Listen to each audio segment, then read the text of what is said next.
नमस्कार. आपल्या सगळ्यांचे महाराष्ट्र सोशल न्यूज चॅनलमध्ये हार्दिक स्वागत. चला वळूया तर एका नवीन बातमीकडे. आजची बातमी. डॉक्टर बाबासाहेब आंबेडकर महापरिनिर्वाण दिनानिमित्त कापडणे गावात गेल्या 20 वर्षापासून चालत आलेल्या परंपरेनुसार यंदाही कॅन्डल मार्च काढण्यात आला. समाज बांधवांनी बुद्धम शरणम गच्छामीच्या घोषात पुतळ्याजवळ त्रिसरण पंचशील ग्रहण करून अभिवादन केले.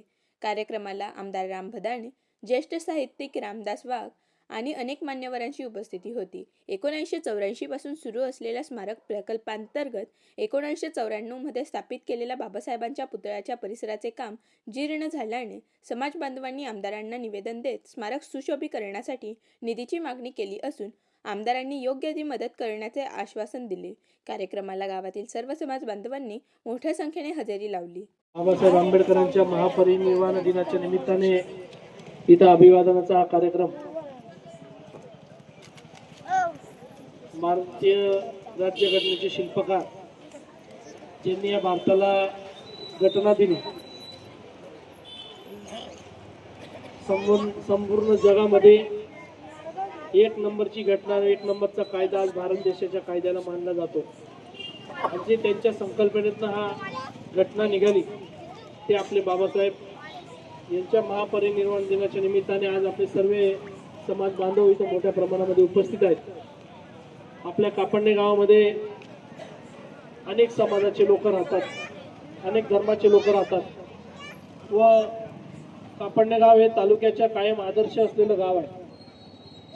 आपल्या स्वतःच्या कष्टातून काबड कष्ट करून स्वतःच्या पायावर उभं राहणं जी बाबासाहेबांची शिकवण होती व सर्वसमावेशक सर्व समाजाच्या सोबत खेळीमेळीच्या वातावरणामध्ये गुण्यागोविंदाने अनेक वर्ष आपला राजवाड्याचे सर्व बांधव कापडणे गावामध्ये राहतात.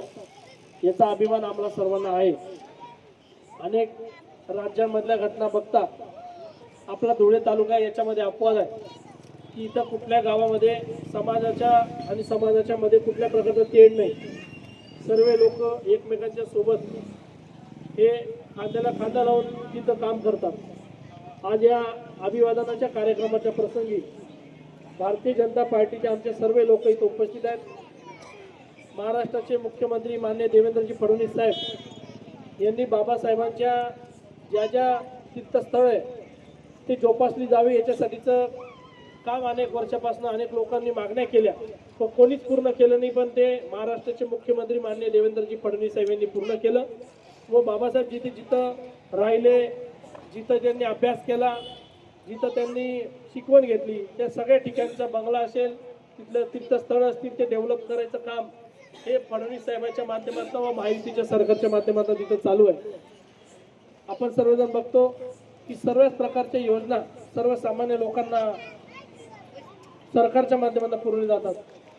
आपल्या समाजातले या गावामधले अनेक तरुण हे मला आनंद वाटतो इथं सांगताना. समाधान भाऊ, भूषण दादा अनेक वर्षापासून माझ्या कॉन्टॅक्टमध्ये, पण गावाच्या कुठल्याही चांगल्या कामासाठीच ते मला भेटले असतील, कुठल्या ना कुठल्या चांगल्या कामाच्यासाठीच त्यांनी मला मागणी केली असेल. आणि या गावातले मुलं शिकवण करून शिक्षण घेऊन स्वतःच्या पायावर उभं राहण्यासाठी प्रयत्न करतात.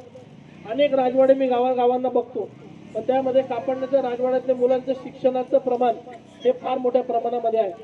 आमचे कैलासवासी शिक्षक काय भांबरे सर ॲक्सिडेंटमध्ये वारले, काय संजय भांबरे, कैलासवासी संजय गिरधर भांबरे, एक समाजातला तरुण स्वतःच्या कष्टावर उभा राहिला. आज तो बिचारा नोकरी व्यवसाय करून त्याच्या पायावर उभं राहत असताना आज आपल्याकडे नोकरी पण करत होता, आज परमनंट झाला असता, पण दुर्दैवाने त्यांच्यावर संकट आलं आणि ते मृत्युमुखी पडले. पण असेच तालुक्यातले अनेक राजवाड्यातले मुलं मी बघतो की आता शिक्षणाचं प्रमाण राजवाड्यांमध्ये फार मोठ्या प्रमाणात वाढले. माझं स्वतःचं शैक्षणिक संकुल नगावला आहे. तुम्ही सर्व लोक नगावला 10वी 12वीच्या निमित्ताने आले असणार, कॉलेजला शिकायच्या दृष्टिकोनात आले असणार. आमच्या गावातले राजवाड्यात तुम्ही बघा, एकही घरातला मुलगा मुलगी तुम्हाला असं सापडणार नाही. 100% शिक्षणाचा रेट हा तिथं आहे. आणि तसाच 100% शिक्षणाचा रेट हा कापडणे गावामध्ये सुद्धा आहे की शिकून आपल्या कुटुंबाचं भलं करा, आपलं परिवाराचं भलं करा, आपल्या 7 पिढ्या त्याच्यामधनं उज्ज्वल करा, अशी शिकवण बाबासाहेबांची होती. आणि ती शिक्षण घेण्याचं काम आपण करतात. आणि तीच खरी शिकवण घेऊन आज आपण खऱ्या अर्थानं महापरिनिर्वाण दिनाच्या निमित्ताने आपण खऱ्या अर्थानं अभिवादन जे म्हटलं जाईल तर ते खरं अभिवादन हेच म्हटलं जाईल की आपले मुलं मुली हे शेतामध्ये काम करणं काही चुकीचं नाहीये. कारण की भुईमुग कसं येतं, गहू कसे येतात, कपाशी कसे येतात, फळबागा पपई कशी उगते हे सगळं माहिती पाहिजे. नाही तर आपण इंग्लिश मीडियम मध्ये मुलं बाळांना घालतो आणि भुईमुग कसं उगतं आणि कपाशी कशी उगते ते त्यांना माहिती राहत नाही इंग्लिश मीडियमच्या मुलांना. पण हे पण नॉलेज महत्वाचं आहे. आपण सगळे शेतकऱ्याची मुलं आहे म्हणून, पण शिक्षण पण तितकंच महत्वाचं आहे. शनिवार रविवार आपल्या मुलाबाळांना 100% शेतात घेऊन जा, पण सोमवार ते शुक्रवार हे 100% त्यांना शाळेमध्ये पाठवा, जेणेकरून त्या मुलं आणि मुली हे त्यांच्या पायावर उभं राहायला पाहिजे. आणि जो शिकला तो 100% त्याच्या परिवाराचं, एखादी मुलगी शिकली तर ती तिच्या परिवाराचंही भलं करते, तिच्या सासरचं आणि माहेरचं दोघीचं ते भलं करते. आजच्या काळातल्या मुली या मल्टीनॅशनल कंपन्यांमध्ये जाऊन नोकरी करतायत कारण की त्या शिक्षणाच्या जोरावर करतायत. आणि म्हणून जे पुणे, मुंबई, नाशिकमध्ये झालं ते आपण 100% धुळे तालुक्यामध्ये पण करू शकतो. ते फक्त शिक्षणाच्या जोरावर करू शकतो. आणि जीच बाबासाहेबांना खऱ्या अर्थाने या आजच्या दिवसाला श्रद्धांजली असू शकते असं मला या ठिकाणी वाटतं. आज समाज बांधवांच्या वतीने इथे स्मारकासाठी काहीतरी करा असं त्यांनी सांगितलं. पण मी त्यांना सांगितलं की इथं तुम्ही जास्त हाईट वाढवली तर त्याचा जो मजा आहे जी खरी इतक्या वर्षापासून आपल्या वाडवडिलांनी पूर्वजांनी ते बसवलेलं स्मारक आहे त्याला डिस्टर्ब न करता आपण खालच्या खाली काय त्याच्यामध्ये चेंजेस करून चांगलं डागडुजी करू शकतो याच्या प्रमाणामध्ये आम्ही 100% तुम्हाला मदत करू.